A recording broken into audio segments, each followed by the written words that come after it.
peduli dengan diri kamu sendiri itu bukan hal yang egois. Laki-laki tuh nggak bercerita tapi nangis sendirian gitu kan. Dunia juga nggak akan berhenti berputar nungguin aku sembuh gitu. Ternyata orang-orang ada juga yang ketakutan gara-gara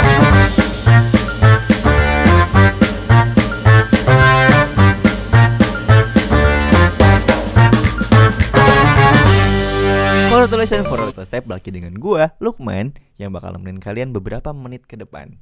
Hari ini kita akan kedatangan salah satu narasumber yang dimana dia adalah seorang wanita atau perempuan yang gak kalah hebat dan gokil dari yang kemarin-kemarin.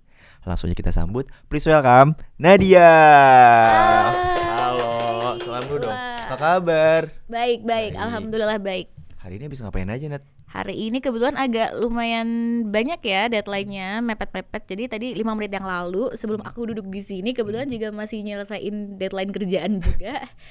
Tapi udah sekarang free, kita bisa enak ngobrolnya. Oh, berarti sekarang kita udah bisa mulai ngobrol ya? Udah bisa, 5 jam ke depan? Boleh? Oh 5 jam? Wah lama banget ya 5 jam ya. Gak deng.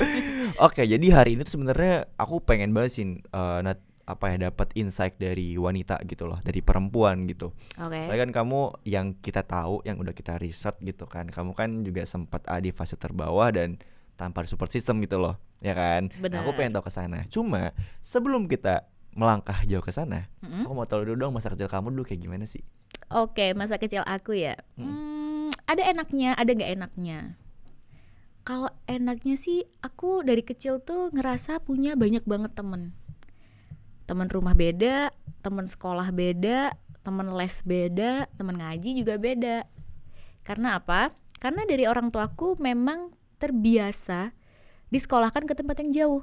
Orang tuaku nggak mau gitu loh Kak, buat nyekolahin anaknya di tempat yang deket rumah. Karena biar apa? Biar temennya banyak, biar aku terbiasa bergaul, biar aku terbiasa ada di lingkungan baru.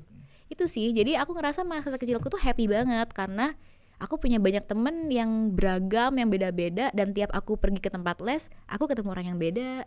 Tempat ngaji ketemu orang yang beda. Di sekolah pun juga aku ketemu orang yang beda. Jadi gak ngebosenin kayak gitu. Karena banyak temennya ya, di circle sana ada, circle ini ada juga. Jadi memang macam-macam. Tapi itu dari orang tahu kamu gak pernah membatasi ya buat kayak temenannya sama ini aja gitu? Enggak ya? Oh enggak, kecuali memang udah ada kelihatan yang membawa pengaruh buruk. Itu pasti namanya orang tua, apalagi anak sekecil itu kan, waktu itu masih TK, SD, itu masih banyak diprotek.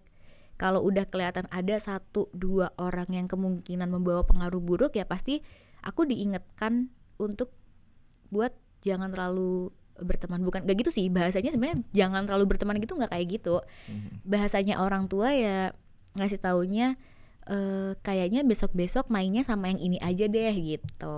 Lebih kayak gitu sih. Jadi tetap ada proteksi juga dari orang tua ketika kelihatan udah keluar jalur gitu. Lebih dikurangin aja kali ya. Tidak memutus, cuma kayak dikurangin aja. Iya, gitu namanya anak kecil kan juga kalau langsung dikasih tahu kayak jangan gitu kan, kita kayak kenapa emang ngebrontak kan. Buat anak kecil larangan tuh adalah perintah. Bener. Ya kan? Bener banget. Itu dia, makanya jangan dilarang, tapi kayak minta agak ditahan-tahan aja gitu.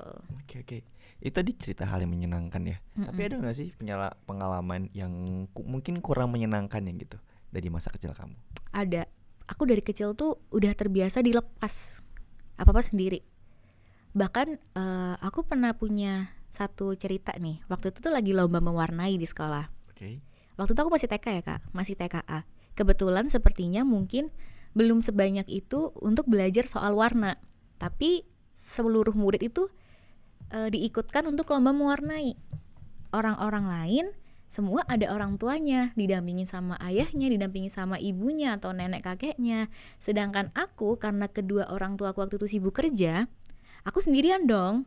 Nah, yang lain tuh udah dikasih tahu, ini dikasih warna biru, ini dikasih warna hijau, kalau ini langitnya biru. Karena aku nggak ada yang dampingin, nggak ada yang ngasih tahu, akhirnya semuanya aku kasih warna merah. Ya seinstingnya anak kecil aja, kayak semau aku aja gitu loh. Gak ada yang ngarahin, gak ada yang dampingin. Itu salah satunya. Jadi aku emang udah terbiasa dibiasain apa-apa sendiri. Termasuk pulang pun, aku sering pulang TK tuh juga aku pulang sendiri, atau nebeng ke temanku, atau ikut main ke rumah temen. Karena orang tua aku kadang bisa jemputnya tuh baru siang. Sedangkan TK kan pulangnya pagi tuh, jam 10 kadang udah pulang. Nah sedangkan orang tua aku baru bisa jemput tuh kadang di atas jam 12. Kayak gitu, karena baru istirahat makan siang, jadi baru bisa jemput. Akhirnya ya udah aku pulang sendiri atau aku ikut pulang ke rumah temenku. Nah, dari situ juga selain perkara itu, aku juga apa-apa itu dibiarin untuk riset dan cari tahu sendiri, Kak. Oke. Ngerjain PR, terus misal aku mau riset sekolah baru untuk masuk SMP, itu tuh kayak emang udah biasa dilepas sendiri dan cari tahu sendiri. Menurut aku untuk pola pikir anak kecil waktu itu hal yang gak enak, karena aku lihat temenku selalu ditemenin, selalu didampingin, kok aku enggak. Itu yang menurut aku gak enak kalau kita tarik dari pola pikir waktu aku kecil gitu. Jadi itu pengalaman yang kurang aku suka sih. Oke, karena mungkin ngelihat ya, karena kan dulu kita pas kecil nggak terlalu banyak punya POV ya, gitu. Bener. Mungkin kayak, ih teman-teman aku kok pada dijemput, Nah. teman-teman aku kok pada dianterin Iya gitu lagi, kan, bener. ditemenin kemana-mana, tapi kok aku malah dilepas gitu. Tapi kan sekarang ketika udah sadar, Ketika udah sadar justru aku bersyukur dengan hal tersebut. Dari kecil karena udah dibiasain apa-apa sendiri, cari tahu sendiri, menemukan jawaban sendiri, itu yang ngebentuk jadi aku yang sekarang. Aku yang mudah beradaptasi dengan lingkungan baru karena disekolahin ke tempat yang jauh, punya banyak temen, ketemu berbagai macam orang-orang baru. Terus akhirnya aku juga gak gampang bergantung juga sama orang setelah aku dewasa, setelah aku sekarang. oke. Gitu. Karena mungkin dari dulu udah ngerasa memang bisa sendiri dan memang diajarkan untuk bisa sendiri gitu ya. Akhirnya ketika udah dewasa, ya udah gitu insting kamu buat survive ya nyala aja gitu ya. Iya, sebenarnya bukan lebih diajarkan sendiri, tapi kayaknya emang kepaksa untuk melakukan apa-apa sendiri. Bentukan alam berarti ya. Bentukan alam gitu. Karena kan sebagai orang tua juga pasti nggak mau dong ngelepas anaknya. Cuman ya karena emang tuntutan pekerjaan dan banyak hal lain, akhirnya ya mau nggak mau sebagai anak kita harus terpaksa untuk melakukan apa-apa sendiri juga, seperti itu. Iya. Menarik sih sebenarnya karena kan ya tadi ada sisi menyenangkan, ada sisi juga yang nggak menyenangkannya ya.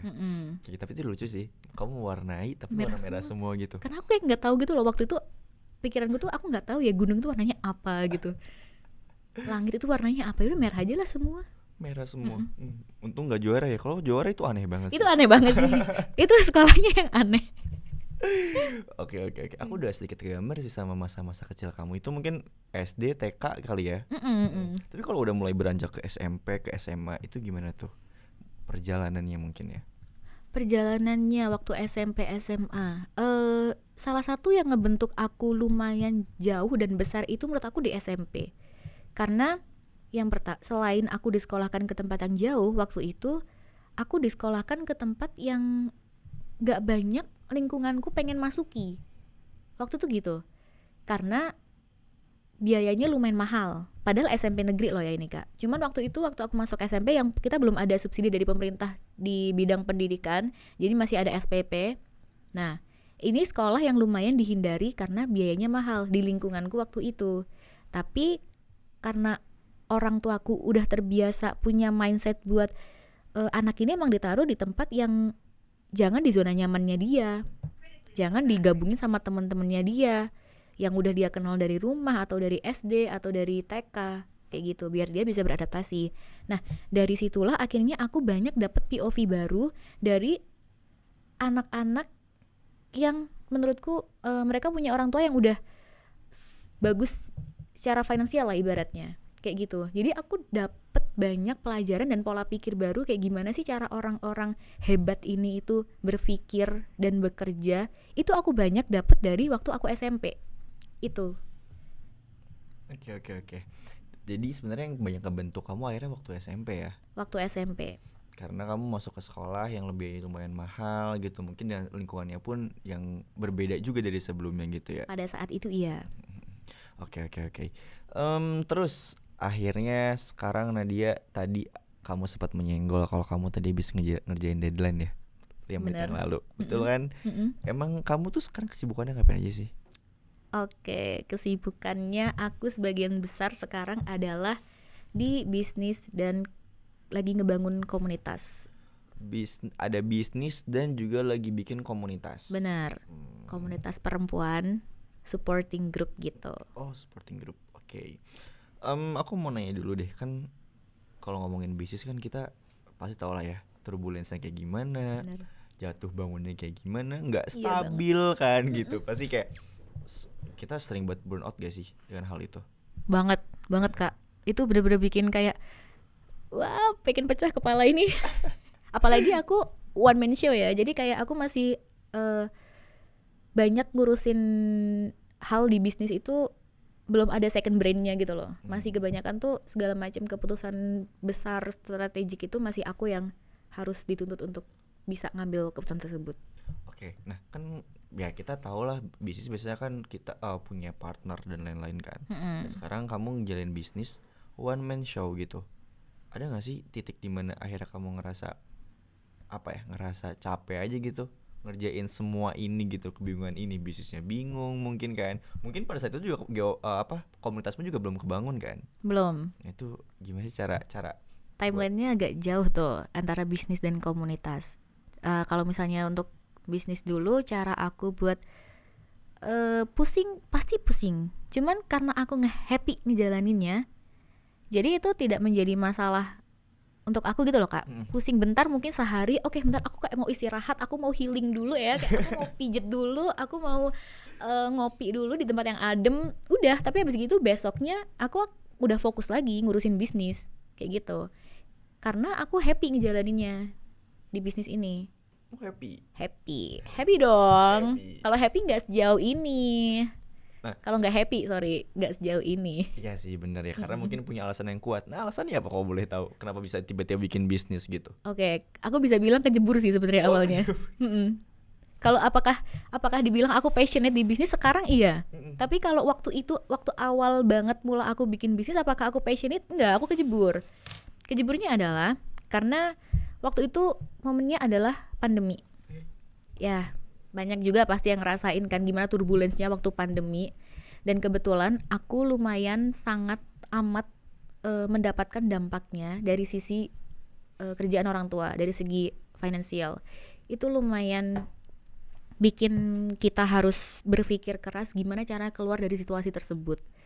Aku sebagai anak pertama waktu itu dengan modal nekat dan modal seadanya, ya udah nekat aja buat bikin bisnis yang awalnya nggak terpikirkan bahkan sama aku untuk aku akhirnya mendirikan bisnis tersebut, yaitu bisnis lebih ke produsen dalam pembuatan tas dan pouch untuk brand-brand seperti fashion dan beauty. Nah itu nggak sengaja juga Kak. Waktu itu TikTok lagi naik-naiknya kan pandemi. Ya udah aku iseng aja kontenin dengan modal nekatku dan sepengetahuanku yang minim itu soal bisnis dan soal konten dan soal produksi. Aku nekat aja kontenin, ternyata lama-lama rame. Terus dapat banyak klien, dipercaya sama banyak brand, sampai akhirnya aku bisa ekspor ke luar negeri. Keren. Kayak gitu, dalam waktu yang cukup singkat. Nah itu akhirnya yang ngebantu titik balik ekonomi di keluargaku juga momen itu. Jadi kepaksa, lebih tepatnya awalnya itu kepaksa buat mikir cari duit dari mana. Kayak gitu. Waktu itu momentumnya momen TikToknya lagi naik, ya udah aku manfaatkan dari situ. Oke, berarti memang beneran kejebur ya? Beneran kejebur, tapi sekarang juga jadi udah kepalang basah kan? Kepalang basah ya. Ya udahlah, renang sekalian aja gitu kan. Renang jangan tenggelam ya, renang aja sekalian. Ya betul banget gitu. Oke, kan tadi kamu jelasin soal bisnis kamu gitu kan, terus alasannya kenapa gara-gara pandemi gitu kan. Emang ya udah orang dituntut untuk bisa survive di masa pandemi. Kebetulan orang tua kamu juga bukan bukan yang punya pendapatan yang pasti kan. Betul. Sama-sama juga berwirausaha. Berwirausaha, iya benar banget. Oke. Nah, tadi aku udah sempet nge-highlight soal bisnis kamu ya. Terus kamu juga katanya punya komunitas kan. Nah, kenapa kamu diriin komunitas itu, kenapa? Alasannya tuh apa sih sebenarnya yang mendasari kamu hingga mau atau mendirikan komunitas itu? Nah, ini visinya lebih bener nih yang kali ini. Visinya lebih benar. Visinya lebih benar. Kenapa? Yang tadi gak bener. Yang tadi kan ada sisi kepentoknya. Oh, pentoknya. Sebenarnya ada sisi kejeburnya gitu loh. Mau nggak mau kan, kita harus survive dari kondisi tersebut. Yang kedua ini turbulence kedua di hidupku ini lumayan agak sangat kenceng. Kalau yang mungkin pandemi tadi kita kepentok masalah ekonomi, yang turbulence kedua ini kepentok banyak hal. ya kebetulan bisnis juga lagi struggle. Aku juga ada bisnis F&B kan, yang kebetulan pada saat itu juga harus terpaksa nutup beberapa outletnya juga. Terus ada masalah keluarga yang lumayan ekstrim juga. Dan ada satu masalah yang kalau anak-anak umur 20 atau Gen Z zaman sekarang tuh bilangnya life after breakup. Kayak gitu loh. Nah, itu barengan semua timelinenya kebetulan. Dan itu bikin aku merasa ada di titik terendah waktu itu. Aku kehilangan jati diri. Aku gak tahu dari mana aku harus membereskan ini gitu loh. Aku gak tahu dari mana aku harus memulai lagi. Nah itu bingung banget Kak. Aku bener-bener hari-hari tuh cuman kayak berusaha apa ya Allah gitu, kayak gimana ya gitu loh, gimana caranya keluar dari kondisi ini, aku harus menyelesaikannya dari yang mana dulu gitu, aku harus mulai dari mana dulu. Aku beneran bingung, aku nggak punya guideline, aku nggak ada support system juga waktu itu. Jadinya semuanya aku bebankan ke dalam diriku sendiri. Gimana cara buat keluar dari situasi ini yang kedua kalinya, yang lebih berat menurut aku pada saat itu. Kayak gitu. Nah dari situlah akhirnya karena aku merasa gak punya support system, mau gak mau ya siapa lagi yang bisa aku andelin selain diriku sendiri gitu loh. Karena dunia juga gak akan berhenti berputar nungguin aku sembuh gitu. Dia tetap akan terus jalan, gak akan nunggu aku siap lagi juga untuk menghadapi hidup ini gitu loh. Nah dari keyakinan itu dan dari hal tersebut akhirnya bikin aku gak bisa, aku gak bisa diem terus nunggu apa ya yang harus aku lakukan, cuman bertanya-tanya doang gitu gak bisa. Aku harus gerak. Yang pertama, aku cari temen yang waktu itu sekiranya dia udah kenal aku banget dan bisa dipercaya. Waktu itu aku cuma nemuin 1-2 orang aja. Aku coba ngobrol sama dia, cuman kan namanya ngobrol sama orang lain, sama temen, kita gak bisa sembarangan juga kan. Meskipun teman udah kenal lama, ada beberapa part yang juga harus kita jaga gitu loh, yang kita keep. Karena kan namanya cerita ke orang lain itu bisa jadi blunder yang bikin kita masuk ke hal yang lebih buruk juga kayak gitu. Jadi aku cerita lah apa yang aku bisa ceritain, dan di situ lumayan ngebantu ternyata untuk merenavigate hidupku gitu loh, untuk kayak memberikan insight-insight baru gitu lah. Kayaknya mungkin kamu beresin ini dulu, kayaknya ini dulu, kamu harus kayak gini dulu. Itu ada yang aku ngerasa terbantu banget dengan 1-2 orang ini, seperti itu. Dan yang kedua, aku minta bantuan profesional, yaitu psikolog. Karena aku butuh tempat cerita dong. Dan kebetulan kenapa aku pilih psikolog, karena menurutku seorang psikolog ini dia netral. Dia gak kenal aku dan gak kenal orang-orang yang terlibat di masalahku pada saat itu. Jadinya dia gak bisa memihak kemanapun dong. Jadi dengan itu aku memilih psikolog biar aku bisa cerita lega, bisa cerita bebas, dan dapat insight dari seorang profesional. Seperti itu. Kan panjang nih Kak prosesnya, proses sembuhnya nih.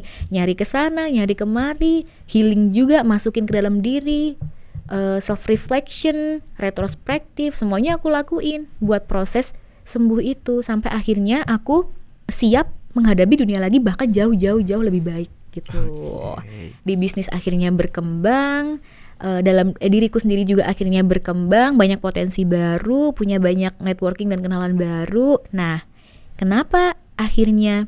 Nah, dari situ kan aku ngerasa nih, ternyata enak ya kalau ada bala bantuan gitu ketika kita struggle. Itu akhirnya kenapa aku pengen memberikan hal yang sama ke orang lain. Maksudnya gini, aku pengen orang lain tuh gak perlu loh ngerasain struggleku selama itu buat keluar dari masalahnya atau buat menemukan dirinya, menemukan jalannya. Akhirnya terbentuklah GOP, Girls on Path, komunitas perempuanku yang fokusnya ya supporting group buat kita bisa saling support satu sama lain as a woman. Kayak gitu. Ada gak sih Nat, ketika di posisi itu hal yang paling kamu gak suka gitu? Ada gak sih? Kan kamu lagi di bawah nih, terus ketrigger sama satu hal kayak jadinya gak suka banget aja gitu. Ada dong pasti. Ada ketika mungkin itu kayak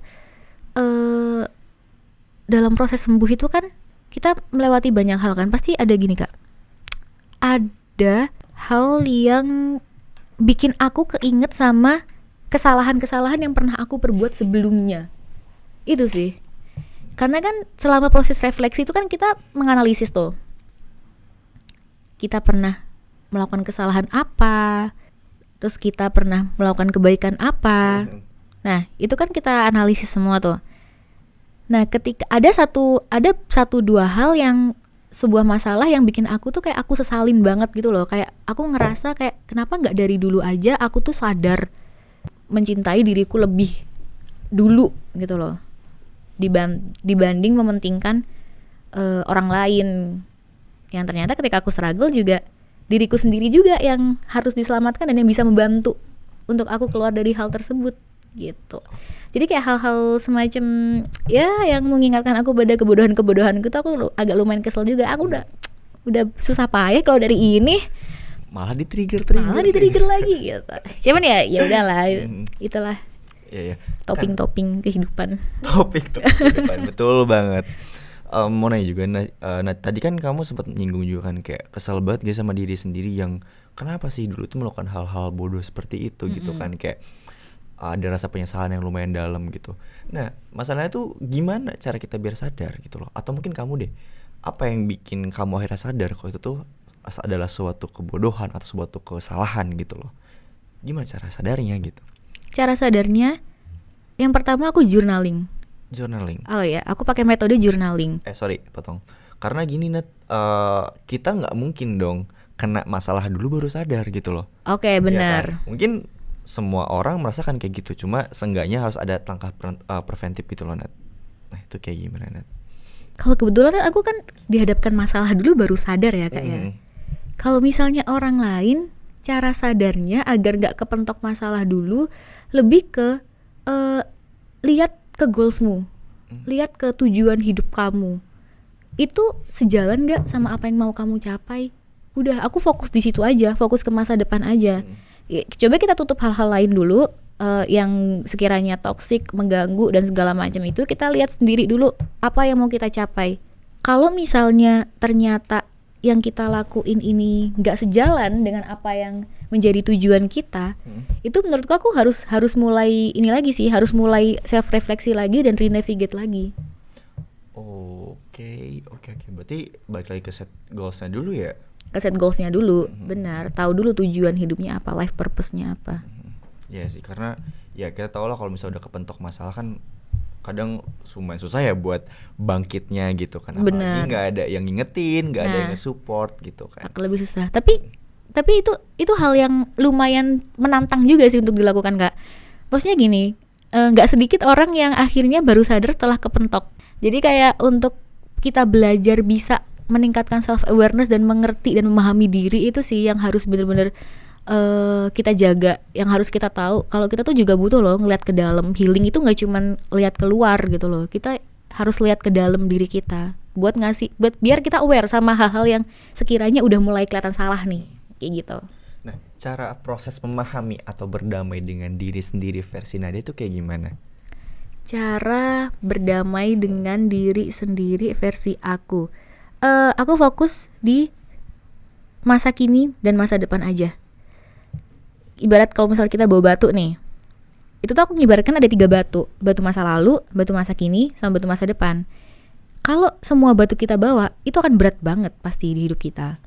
Jadi batu masa lalu aku lepas, udah yang lalu sudah biarlah berlalu, karena itu juga nggak mungkin kejadian. Pelajaran apa yang bisa diambil itu aja yang diambil. Yang masa kini yang kita maksimalkan kinerjanya, yang kita maksimalkan. Nah, batu masa depan ini tujuannya adalah biar kita tahu apa yang kita capai. Tapi nggak perlu juga kita buat overthinking. Nggak perlu kita overthinkingin kayak beneran nggak ya nanti kedepannya aku akan gimana ya? Atau mungkin kayak bener nggak sih ini yang aku pilih gitu. Dan banyak pertanyaan-pertanyaan soal masa depan kayak apakah aku akan sukses ya? Itu nggak usah di overthinkingin itu. Cukup batu masa depan kita jadikan patokan. Ini yang mau kita tuju. Jadi itu sih. Untuk berdamai, kita fokus di masa kini dan masa depan dan memaafkan apa yang sudah berlalu. Kan kita tuh selalu bawa 3 batu ya Nat ya. Batu masa lalu, batu masa kini, dan batu masa depan. Ya kan. Nah, kadang kita denial nih sama batu masa lalu. Anggaplah kita ternyata punya grup yang toksik gitu. Ya kan. Nah, itu kan sebuah ikatan yang sulit untuk putus. Gitu. Nah, gimana sih cara kita buat bisa melepas ikatan itu? Ya kan, karena ya hal yang kayak gitu tuh bukan cuma di grup doang, bukan di circle doang, tapi di hubungan pun ada gitu kan, di hal yang lain pun ada. Nah cuma versi kamu tuh kayak gimana sih cara melepaskan ikatan itu? Oke. Pertama, yang nge-trigger aku buat akhirnya melepaskan ikatan itu karena udah capek, udah lelah. Jadi mau gak mau aku harus melepaskan ketoksikan tersebut. Sesuatu yang gak cuma toksik ya, mungkin sesuatu yang menurutku kurang bener juga atau sesuatu yang salah juga itu harus dilepaskan. Itu karena udah di titik capek. Cuman sampai kapan kita harus nunggu di titik capek? Itu kan bakal banyak banget makan waktu kan ketika kita nunggu di titik capek. Nah, itu yang aku sesalin juga soalnya akhirnya. Kenapa gak dari dulu aku sadar? Kenapa aku harus nunggu capek dulu sampai spending bertahun-tahun nungguin aku capek, baru akhirnya aku bisa melepaskan batu masa lalu itu tadi, yang selama ini ternyata tuh melelahkan. Karena aku harus ngangkut batu masa kini, ngangkut batu masa depan, dan ngangkut batu masa lalu. Itu kan melelahkan banget gitu loh. Akhirnya aku gak bisa jalan dengan cepat, gak bisa growth dengan cepat karena kecapean ngangkut semua batunya. Nah, caraku untuk melepaskan itu dengan cara aku berani buat ada di posisi gak nyaman. Nah, ini yang gak berani aku lakukan sebelumnya, Kak. Biasanya kan memang insting manusia adalah pengennya ada di zona nyaman kan. Betul. Karena udah capek dan aku akhirnya berani buat ada di zona gak nyaman ini, yang akhirnya pelan-pelan bisa bikin aku ngebawa aku ke kondisi yang lebih baik, dan akhirnya aku bisa melepas batu masa lalu yang memberatkan ini. Kayak gitu. Dapat nggak poinnya? Dapat. Oke, jadi keberanian untuk berada di posisi tidak nyaman. Berarti kalau misal kita analogikan ya, sebenarnya tuh sama aja kayak kita bercandu kali ya, kecanduan narkoba ya kan. Iya, toksik itu kayak gitu. Yang ya udah kita nyaman dan senang ketika menggunakannya. Tapi ketika kita sudah tidak menggunakan, pasti turbulence lagi dong. Gak nyaman lagi dong. Sakau dan lain-lain. Benar. Kan? Ya itu. Tapi justru ketidaknyamanan itu yang membawa ke kehidupan yang kamu inginkan loh, gitu loh. Itu yang harus kita sadari, itu yang harus kita pahami. Gitu. Bahwa setelah itu selangkah lagi dia bakal menemukan dunia baru yang lebih menyenangkan. Benar. Benar banget. Nah, akhirnya apa dunia baru yang menyenangkan bagi kamu, Nat? Setelah menjalani beberapa masalah yang ada, turbulence yang lumayan kuat gitu, apa dunia baru yang kamu rasakan? Dunia baru yang aku rasakan wah banyak banget. Justru kayak mimpi-mimpi dan manifestasiku di masa lalu yang belum tercapai itu justru tercapai semua setelah aku melewati yang banyak banget turbulence dan milestone yang terjadi di hidupku itu tadi, dengan masih bawa belum bisa memaafkan masa lalu dan bawa batu masa lalu dan segala macam itu tadi. Setelah aku coba melepaskan itu semua dan fokus aja dengan saat ini, itu malah lebih cepat mencapai goals yang aku inginkan bahkan dari beberapa tahun ke belakang. Aku kayak menemukan diriku kembali, terus bisnisku growth-nya juga lebih cepet. Selain itu juga dulu aku tuh dari SMA sebenarnya aku tuh udah aktif banget di dunia broadcasting, nge-MC, jadi announcer. Tapi karena aku masih belum sadar sepenuhnya dengan goalsku dan apa yang aku inginkan di hidup, dan aku masih fokus berada di lingkungan yang menurut aku ternyata yang menurut aku salah, dan aku kesulitan untuk melepas hal tersebut, itu ternyata menghambat dan bikin aku jadi jauh dari mimpi-mimpiku. Setelah aku melepas itu semua balik, Kak. Aku dapat tawaran MC lagi, kayak tiba-tiba ada orang tuh inget, kamu dulu kayaknya aktif MC deh, kamu mau nggak ngisi MC acara aku, kayak gitu. Jadi kayak hal-hal baik yang aku manifestasikan atau yang sempat terhambat, itu semua dengan mudah terjadi gitu loh, dengan mudah terwujud. Kayak gitu, termasuk salah satunya, dan gak cuma terwujud aja, tapi ternyata aku punya kesempatan buat ngebantu orang lain juga untuk keluar dari struggle-nya dan jadi safe space atau rumah buat mereka pulang dari kesibukan dan kepenatan mereka. Gitu, itu sih yang paling seru.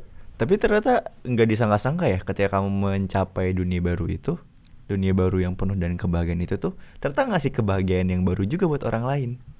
Iya, bener banget. Itu sebenarnya kayak awalnya aku juga nggak nyangka sih. Awalnya aku juga nggak nyangka sih. Jadi dunia baru yang tadi Kak Lukman maksud itu salah satunya adalah yang paling menyenangkan dan yang paling berharga itu adalah dengan aku bisa akhirnya ngebentuk komunitas yang bahkan sebelumnya aku nggak pernah terpikir aku bisa sampai ngebentuk komunitas kayak gitu. Nah, komunitas ini yang bikin aku jadi fulfill menjalani hidup. Karena dari situ aku bisa ngebantu orang lain, bisa ngasih safe space buat para perempuan, buat mereka tuh punya rumah loh. Kamu tuh nggak sendirian loh di dunia ini. Kalau kamu punya struggle, kamu tuh ada kita gitu loh. Kamu punya support system di sini yang bisa ngebantu kamu, yang bisa mempercepat proses sembuh kamu. Itu yang terpenting. Karena aku ngerasain sendiri gimana susahnya, gimana struggle-nya buat sembuh dan keluar dari hal-hal yang tidak enak itu tadi sendirian. Dan aku pengen orang lain nggak sampai ngerasain sulitnya sama kayak aku gitu loh. Aku pengen mempercepat proses sembuh mereka. Itu buat orang-orang yang memang butuh support system. Tapi ada juga orang-orang yang hanya sebatas mereka butuh tempat buat pulang ketika weekend. Karena di weekday mereka udah terlalu lelah bekerja. Itu juga ternyata terbantu juga dengan adanya komunitas yang aku buat ini, si Girls on Path ini.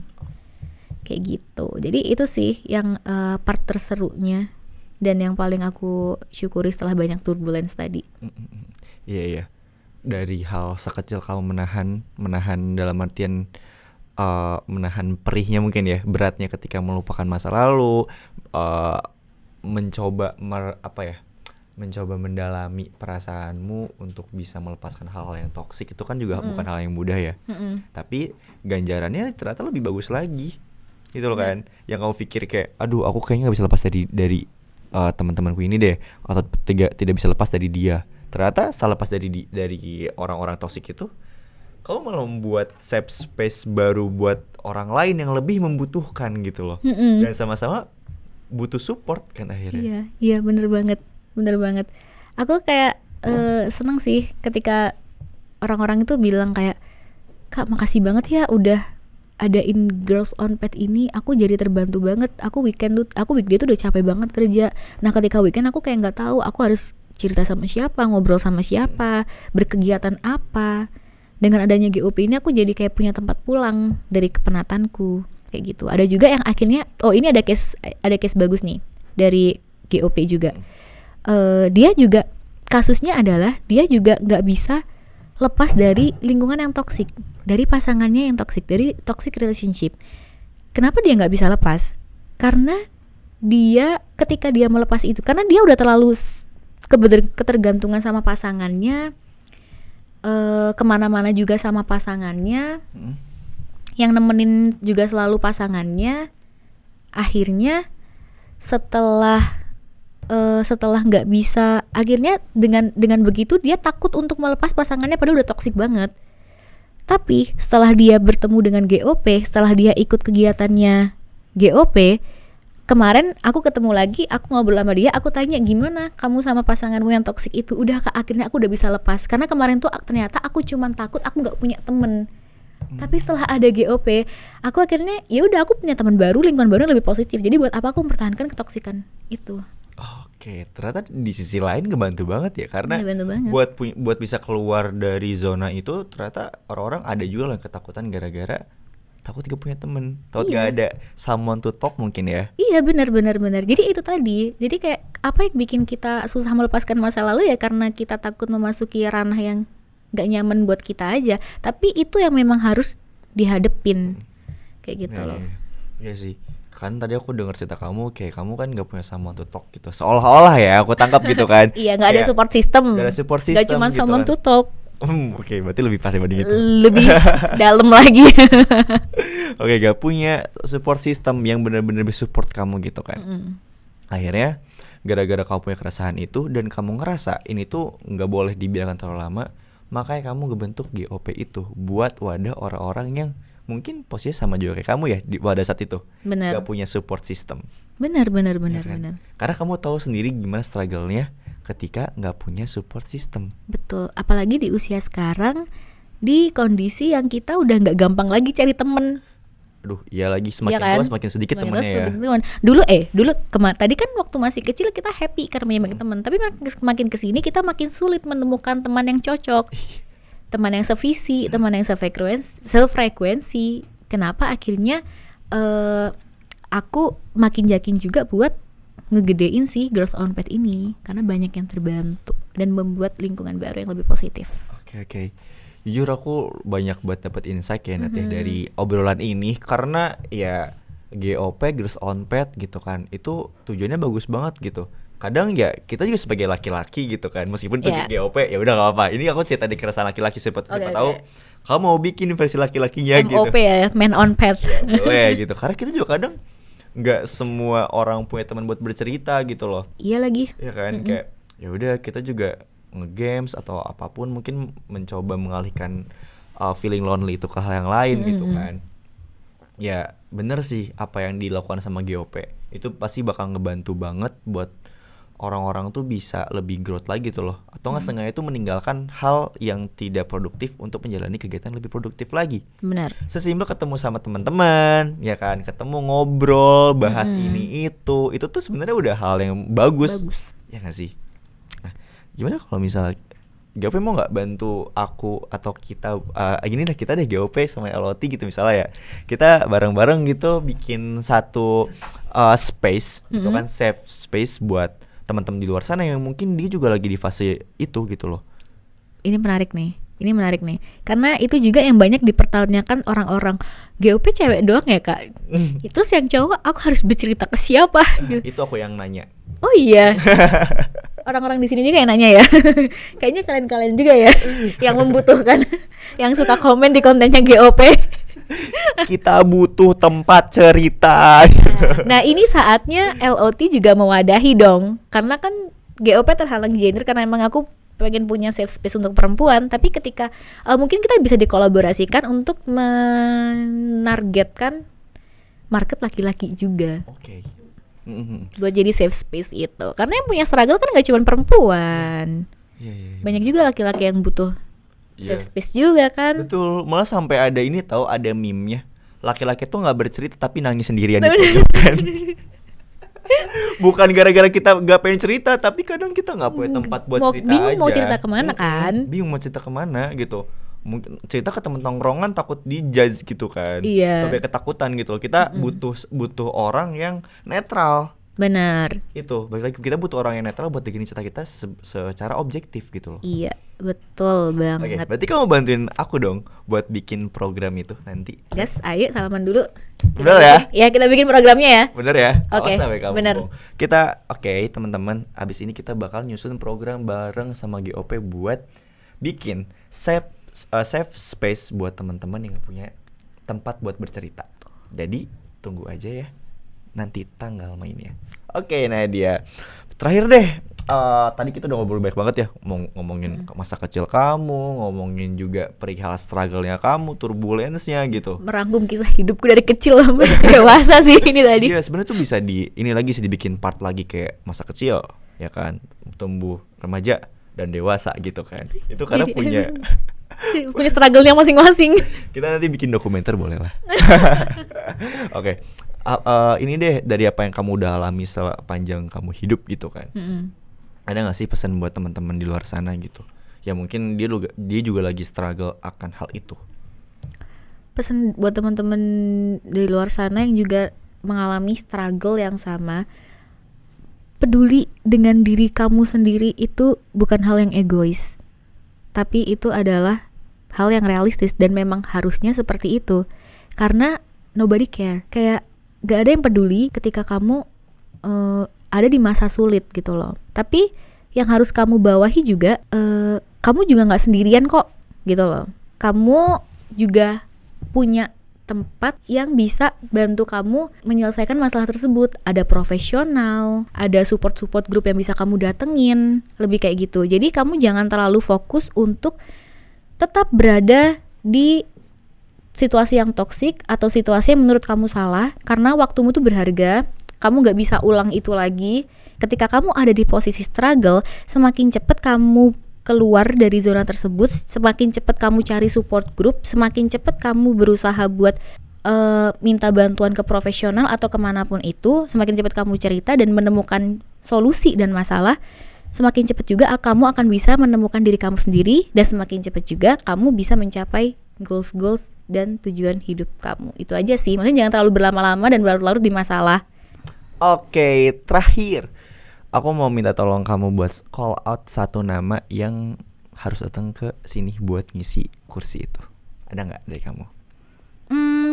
Kalau dari case GOP kemarin sih, kebanyakan struggle kita sebagai perempuan di 20-an yang bikin kita keseringan kehilangan arah itu kan di relationship. Betul.